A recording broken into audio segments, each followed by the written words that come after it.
So I've finished making adjustments to my outline. I've added a few more thicker lines to my drawing so you can see this is what it looks like when it's done. So you can see some lines are thick and some lines are thinner, just creating that illusion of form. But one thing we didn't go over is how to save this. So you might be working on this for multiple sittings. So what you're going to do is you're going to come over here and you're going to go to File, and you're going to go to PSD. Now, my computer automatically saves it. If yours does not, you're going to click Save. While you're working, it's also a good idea to click Store or Overwrite here at the bottom. And what this does is in case anything crashes or freezes, Clicky is automatically saving this kind of within its platform on the computer. So that's something that's also helpful the longer you work on this so we don't lose your work. So how do you get it back? So let's X out of this, and I am going to go here,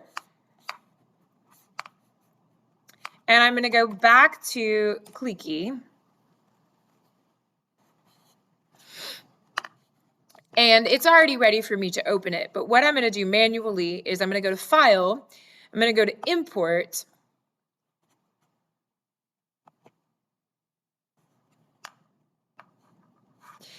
and it should be in my downloads, and it's going to be this last one, and it's going to have PSD at the end. And what the PSD does is it saves the layers, and when I'm going to open it, I'm going to open it as image. So now when I come over here, I have the layers that I was working on. Those layers are key for drawing digitally.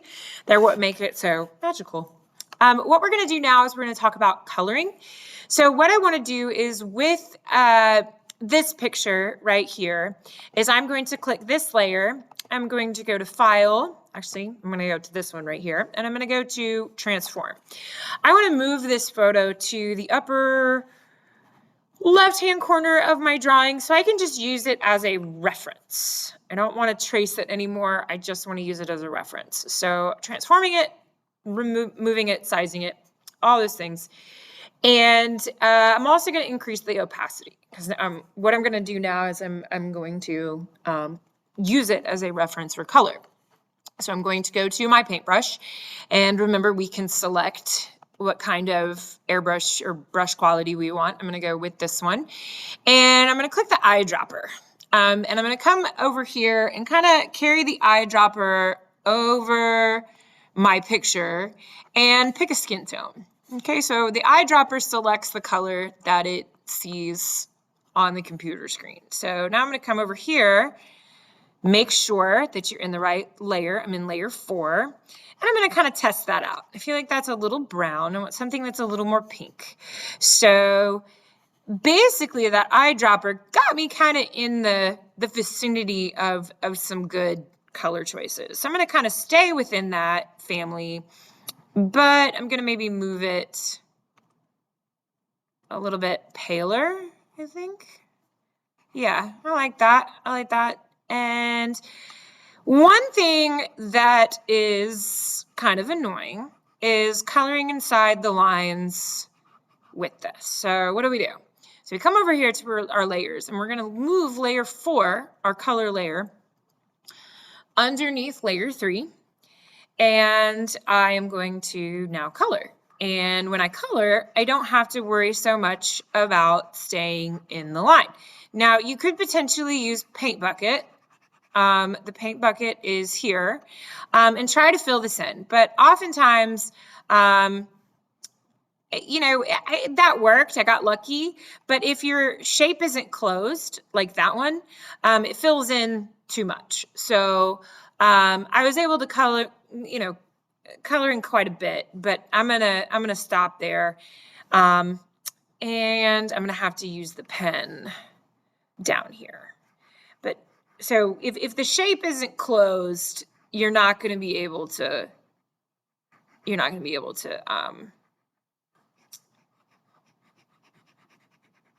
use the Paint Bucket.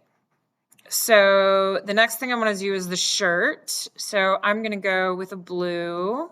I'm just going to pick my color here. We can get artistic with these choices. I'm going to choose the Paint Bucket, see what happens. Nope, not a closed space. So I'm going to have to color this side in. So I'm going to come over here, select my paintbrush. So right now, all I'm doing is filling this in.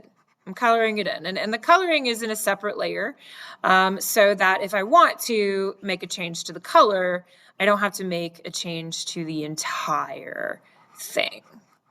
So I'm going to finish that.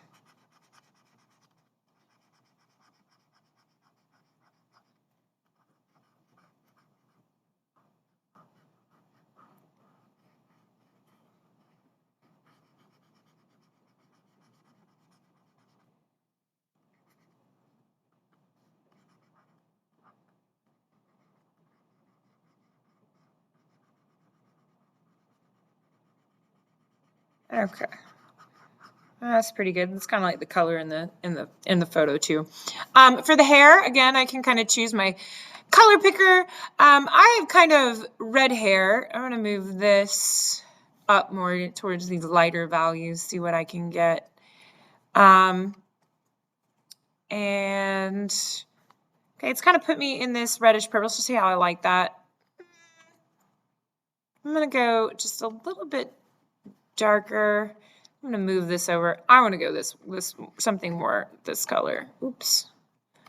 So I'm going to use the color picker again, see if I can't find something better. Yeah, I like that. All right. So now I'm going to put this. I need to decrease the size. I could also see what's up with this. Yeah, that's pretty cool. Okay, let me. All right.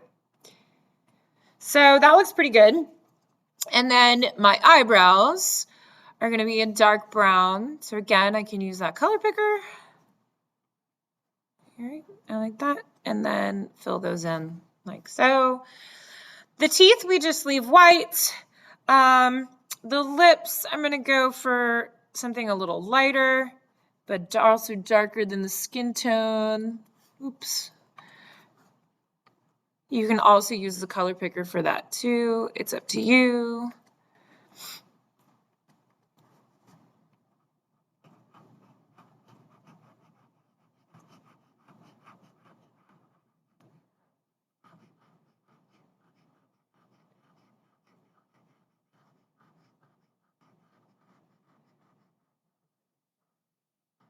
And remember, you can also use that stabilizer if you want to, if you're finding you're not having very much control. So now I'm going to kind of pick a blue for my eyes, and I'm going to come in here and fix that. And then right here, the skin tone, you could actually leave that. It looks pretty cool. Or you can come in here and add that back in. The one thing I don't like about the paint bucket is, do you see kind of this white line, and zoom in a little bit more, that it leaves? So to get rid of that, you're going to have to come back in here, color pick it, and then kind of fill that in. So that's the one thing about the paint bucket that I don't love. So just kind of keep that in mind as you're choosing what tool to use. So just to show you, and then what's great is, instead of having to search through here to find our color, that color picker also helps us within here. So you can see I'm able to immediately find that color, and then come back and kind of clean that up. So you can see my picture is just filled in like a color book. And yeah, I'm going to go ahead and kind of touch this up, and I'll see you in the next video.